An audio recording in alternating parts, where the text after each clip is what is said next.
कह रहे थे, सिर भर जाऊं उचित असमोरा और सबते सेवक धर्म कठोरा। सेवक का धर्म सबसे कठोर धर्म है। जब जब बात आई तो सेवक के धर्म की परिभाषा परिभाषित की गई। सेवा धर्मम परम गहना योगिनाम अपगम्य। आगम निगम प्रसिद्ध पुराना और सेवा धर्म कठिन जग जाना। और चर्चा की गई तो कहा सेवक का धर्म है कैसा, तो कहा हर गिरि ते गुरु सेवक धर्म। हर गिरि, हर माने भगवान शंकर और गिरि माने पर्वत। तो हर गिरि भगवान शंकर का पर्वत कौन है, तो कहा कैलाश। और गुरु माने बड़ा, तो कहा हर गिरि ते गुरु भगवान शंकर के कैलाश पर्वत से भी भारी सेवक धर्म। सेवक का धर्म है निर्वाहन करने में, जो सेवक का धर्म है वो कैलाश पर्वत से भी भारी है। शास्त्रों से पूछा गया कि अगर सेवक की पहचान करनी है तो किन किन अंगों से की जाएगी, कैसे पहचाना जाएगा, कहां से पहचाना जाएगा। तो कहा सेवक की अगर पहचान करनी है तो सेवक कर पद नैन सो। सेवक कैसा चाहिए, बोले कर की तरह, हाथ की तरह, पद पैर की तरह, नैन नेत्र की तरह। सेवक कर पद नयन सो। और स्वामी कैसा चाहिए, तो कहा मुख सो साहिब होए और तुलसी प्रीत की रीत सुनी सो कभी सराही सोई।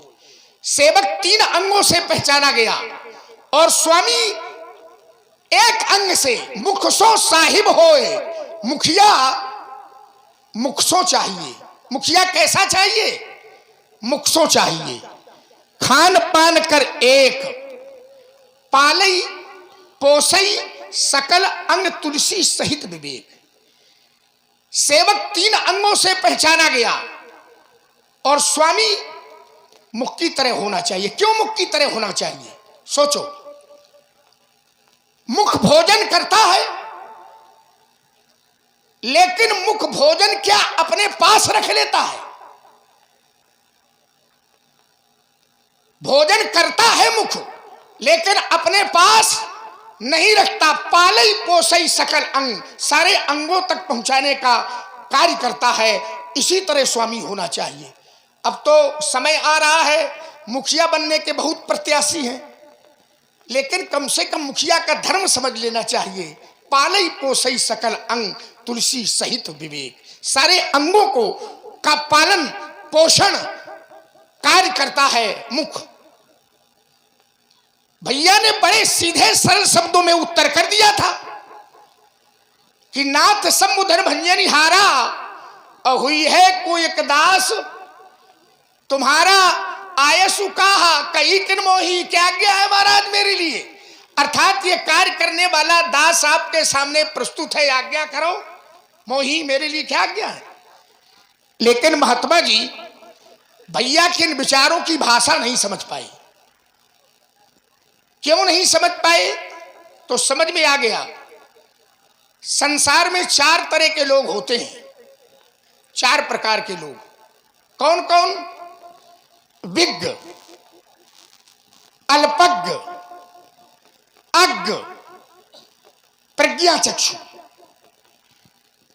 विज्ञ वो है जिन्हें केवल एक स्थान से बैठे बैठे बता दिया जाए कि तुम्हारी मंजिल वहां है, तुम्हारा गंतव्य वहां है, तुम्हारा लक्ष्य वहां है। तो सभा का, समाज का जो विज्ञ व्यक्ति होगा, केवल आप इतना बता दीजिए और वो अपनी मंजिल तक पहुंच जाएगा। दूसरा है अल्पज्ञ। अल्पज्ञ माने जिसे कुछ थोड़ा चल करके बताना पड़ेगा तब वो पहुंचेगा। और तीसरा है अज्ञ, जिसे गंतव्य के बिल्कुल ठीक निकट पहुंच करके और जब उंगली उठा करके बतावेगी कि तुम्हारी मंजिल ये है, तुम्हारा लक्ष्य ये है, तब वो पहुंचेगा। तो तीन तो इस तरह से पहुंच जाएंगे, किसी को एक स्थान से बताने पर, किसी को थोड़ा चलकर बताने पर, और किसी को बिल्कुल निकट पहुंच करके उंगली उठा करके बताने पर। लेकिन चौथा है प्रज्ञा चक्षु। प्रज्ञा चक्षु जिसको हम आप लोग सरल भाषा में अंधा कहते हैं। तीन तो इस तरह से पहुंच जाएंगे, लेकिन चौथे वाले के लिए बड़ी समस्या है। जब तक उसकी उंगली पकड़कर उसके लक्ष्य तक, उसके गंतव्य तक हम नहीं पहुंचावेंगे, संभवतः वो नहीं पहुंच सकता है। अगर ये विज्ञ होते, अल्पज्ञ होते, अज्ञ होते, तो भैया के कथ्य को समझ लेते। सीधी सी बात थी कि आयसु काह कही किन मोही। मोही माने मेरे लिए क्या आज्ञा है। लेकिन न ये विज्ञ हैं और न ये अल्पज्ञ हैं और न ये अज्ञ हैं, तो फिर है का? अब वही बाकी ही है। कहाँ हो? और जब तक इनकी उंगली पकड़ करके हम इनके लक्ष्य तक नहीं पहुंचावेंगे, संभवतः ये नहीं पहुंच सकते हैं। महात्मा जी प्रणाम। प्रसन्न रहो। प्रसन्न रहो। हम प्रसन्न हैं, और हम प्रसन्न हैं। देखो अब सब प्रसन्न हैं। हम प्रसन्न और सब प्रसन्न। अब भैया आप लोग ध्यान करो जरा कि अगर हम प्रसन्न हैं और सब प्रसन्न हैं, तो कोई ऐसा भी व्यक्ति समाज में है जो प्रसन्न नहीं है? वो कौन है? कोई ऐसा है जो प्रसन्न नहीं है? कह रहे हैं कि ये प्रसन्न नहीं है। आप प्रसन्न रहो, काहे मुंह बनाए खड़े हो? देखो का कह रहा है, मुंह बनाए खड़े हो। कितना बिगड़ा तरीका।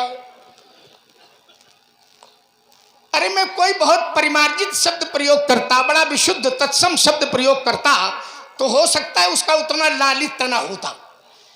व्यवहारिक जीवन की जो भाषा प्रयोग की जाती है, उसका आनंद, उसका रस कुछ अलग होता है। काहे मुंह बनाए खड़े हो माने काहे क्रोध करी रहे हो? चलो हिंदी जगत का मुहावरा है ये भी, कोई बात नहीं। काहे क्रोध करी रहे हो? प्रश्न है काहे क्रोध करी रहे हो? और अगर क्रोध है तो क्रोध के मूल में क्या है? क्रोध का कारण क्या है? किस कारण क्रोध है? अकारण न सकारण कारण।